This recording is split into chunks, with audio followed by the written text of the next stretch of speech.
झारखंड विधानसभा चुनाव में किस्मत आजमाने के लिए नेताओं की कसरत लगातार जारी थी।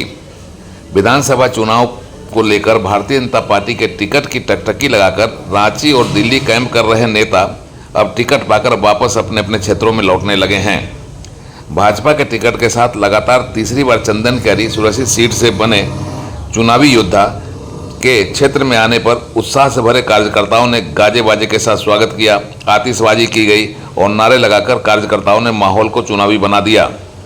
झारखंड के नेता प्रतिपक्ष अमर कुमार बावरी ने कार्यकर्ताओं के स्वागत से अभिभूत होकर अपनी जीत का दावा ठोका और लगे हाथ हेमंत सोरेन की सरकार की विदाई और भाजपा की सरकार की वापसी की भविष्यवाणी भी कर दी। जनता पार्टी के नेतृत्व में इस बार एनडीए की सरकार आ रही है। इस भ्रष्टाचारी सरकार को, अत्याचारी सरकार को, युवा विरोधी सरकार को बाहर फेंकने के लिए पूरा झारखंड का जनता तैयार है और इस बार माटी बेटी रोटी के सम्मान के लिए भारतीय जनता पार्टी मैदान में है। और तीसरी बार पार्टी ने मुझे मौका दिया है। चंदन कैरी के देवतुल्य कार्यकर्ताओं के माध्यम से चंदन कैरी की जनता का आशीर्वाद पुनः प्राप्त होगा और चंदन कैरी में कमल खिलेगा। कोई काम नहीं आएगा, विपक्ष का कोई भी दांव, कोई भी पैतरा काम में नहीं आएगा। कोई भी प्रयोग इस भ्रष्टाचारी सरकार को इस सत्ता से बाहर जाने से नहीं रोक सकते।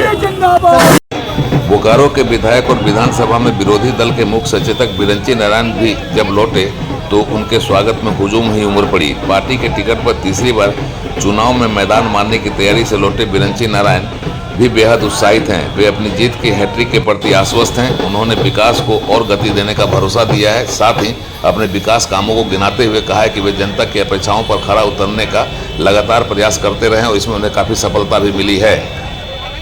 भारतीय जनता पार्टी के मुझे बहुत प्यार करने वाले बोकारो विधानसभा के असंख्य कार्यकर्ता, हमारी यहाँ की जनता, सबके आशीर्वाद से तीसरी बार पार्टी ने मुझे सेवा का अवसर दिया है। मैं विश्वास के साथ कहता हूँ आपके चैनल के माध्यम से, जिस भाईचारे का रिश्ता, जिस पारिवारिक और अपनत्व का रिश्ता मैंने 10 सालों में स्थापित किया है, इसका परिणाम 23 तारीख को नजर आएगा।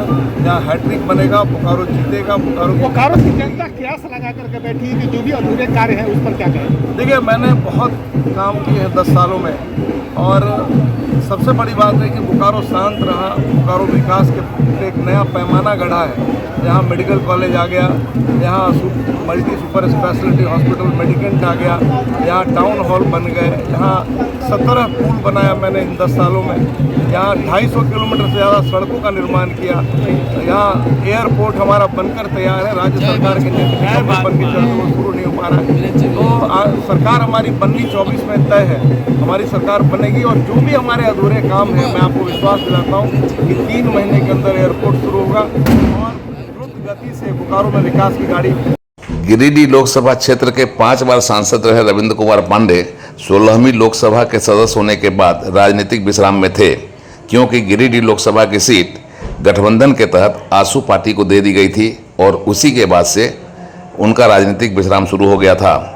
भाजपा ने बड़े सदन का प्रतिनिधित्व करने वाले रविंद्र कुमार पांडे को इस बार विधानसभा में भेजने के मकसद से बेरमो विधानसभा क्षेत्र से पार्टी का उम्मीदवार बनाया है।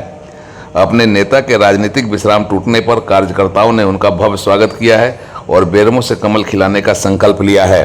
इसी के साथ रविंद्र कुमार पांडे का भी भव्य स्वागत चल रहा है और क्षेत्र में उनके आने के बाद से चुनावी माहौल गर्म होने लगा है। भारतीय जनता पार्टी के चुनावी योद्धा कमर कसकर अपने क्षेत्रों में आ गए हैं। तैयारी यह कि इस बार भी मैदान मार ली जाए। झारखंड में एनडीए सरकार की वापसी का एक बड़ा लक्ष्य और चुनौती के साथ बोकारो और चंदन कैरी के बिरंची नारायण व अमर कुमार बावरी अपनी जीत की हैट्रिक लगाने की तैयारी में भी हैं।